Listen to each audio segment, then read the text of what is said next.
Here we're going to look at a extended exam question for component 1 GCSE PE, which is fitness and body systems. This is based on methods of training, and it's a 9-mark extended written answer. Now, this is actually a very good response. The reason why I've actually picked this particular question is I like the way in which this is actually structured, guys, okay, and actually well written. As you can see, we always request that you, as an exam technique, underline keywords. And as you can see here, this particular candidate has underlined their keywords nice and clearly. You can see they're talking about 100-metre sprinter, so they know what event they need to discuss. They're talking about the 3 different types here, which is fartlek training, plyometric training, and sprint interval training. And finally, you need to evaluate the actual training methods that are used for the actual sprinter's name, who is Eric. This is a high-level mark response. It falls into level 3 category. As I'm sure you are aware, the way in which this is marked in terms of a mark scheme, there's 3 marks for AO1, which is knowledge and understanding of training methods and their long-term effects. 3 marks for AO2, which is application of knowledge linking training method and or long-term effects to actual sprinting, which is the event that we've been given. And finally, you get 3 marks for AO3, which is the evaluation of the topic, making reasoned judgments about the value of the training methods and the adaptation that they have to sprinting. This one is actually very well organised, this particular one. I like the way it's structured in the paragraphs. There's a line left. It's very clear and easy for the examiner to understand. And there is a clear and detailed description of each training method, and also how the relevant components of fitness actually improve and aid the sprinter's performance, supporting their performance throughout, which is excellent. And finally, there's explanations as to why the actual method of training is useful, and also they round it off by saying that fartlek actually isn't. So let's have a look at the first part here in terms of the actual structure. Now, in terms of AO1, they need to show knowledge and understanding of the training method and the long-term effect. Clearly, the first thing we need to do is we need to identify what actual fartlek training is. And as you can see here from the first 3 line guides, straight away there's a detailed definition of what it actually is and the aims of it, with an actual relevant component of fitness that actually links to it very nicely. It then goes on to say about improving the particular component of fitness, okay, and obviously aiding the fatigue that is obviously here.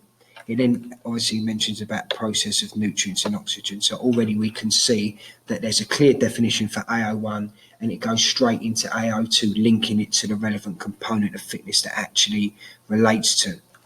It then goes on to however, and this is actually a very good explanation here, because it then starts to say whether they believe it is actually useful or not. And as you can see here, fartlek training obviously works with aerobic events where you last for a long period of time. However, what they've actually highlighted well here, if I just scroll the page down for you quickly, is they have actually highlighted and realised that Eric is actually a 100-metre sprinter, okay, and he's obviously an anaerobic athlete because it's a short endurance event where he doesn't really have a lot or require a lot of oxygen to process, and he's actually working for a short period of time. He then therefore states that fartlek training is, well, he uses the term useless, but it doesn't really relate to his actual sprinting performance. And he then goes on to say that fartlek training is more suited for long distance events rather than his actual sprinting performance. So this actual section was broken down very, very well. As you can see here, with what I've just highlighted, AO1, AO2 and AO3 are clearly covered for this particular method of training.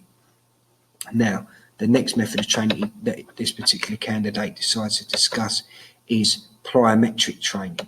Now, what he actually says here straight away within the first 2 lines is he instantly goes straight into it, saying what fartlek training is and the type of exercises it does.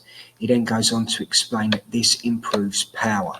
So straight away we've got a definition of fartlek training, and the actual component of fitness is linked to it as well, with a detailed reason here, because he then says power is needed for every stride, and in particular at the start of the race for the start when they push off, which is absolutely fantastic. It then goes on to say about winning the race and the actual outcome and the result, and at the bottom here if I just scroll down for you just to finish this one off here, which is actually very good, it then goes on to state why they believe that plyometrics is beneficial for his performance. It obviously works on his lower body strength, but in particular, it allows the sprinter to become stronger to push off. Okay, he then therefore states, so this particular candidate, my apologies, actually says this is much more important than fartlek training. So the good thing about it is there's a comparison as we go through within the two. So just to recap, for this one for plyometric training, there's a clear description for AO1 of what plyometric training is. It then goes into AO2, stating the actual long-term effects it can have on their performance, relating it to power and why power is needed within sprinting at the start of the race. And it then gives sort of an evaluation, a comparison, stating that they believe clearly that fartlek training isn't worthy and actual plyometric training is more relevant. Now, in terms of the next structure, we still need to maintain this AO1, AO2 and AO3 structure, guys, okay? So if I use a blue one here, we're going to start to look at sprint interval training. Now, sprint interval training, pretty straightforward. You can see already we're talking about 100-metre sprint, so therefore you would expect sprint interval training to be relevant. Straight away, if you look at the first part here, okay, the first two lines, it says what sprint interval training is.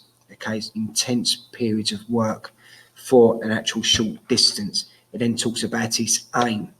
Okay, if you look at this next part, if I just draw a line across here, it talks about winning the actual race and he aims to increase speed, which are going to be important. It then states, by improving speed, will be able to run their opponents and stay ahead of them. So it's talking about the way in which the speed increase can obviously help. So using sprint interval training is going to increase speed, and it then says how this has a positive impact on their performance. It then gives an evaluation of this actual method of training, stating why they believe it is actually suitable for their event to maximise their actual pace and speed over the short distance that they need to recover.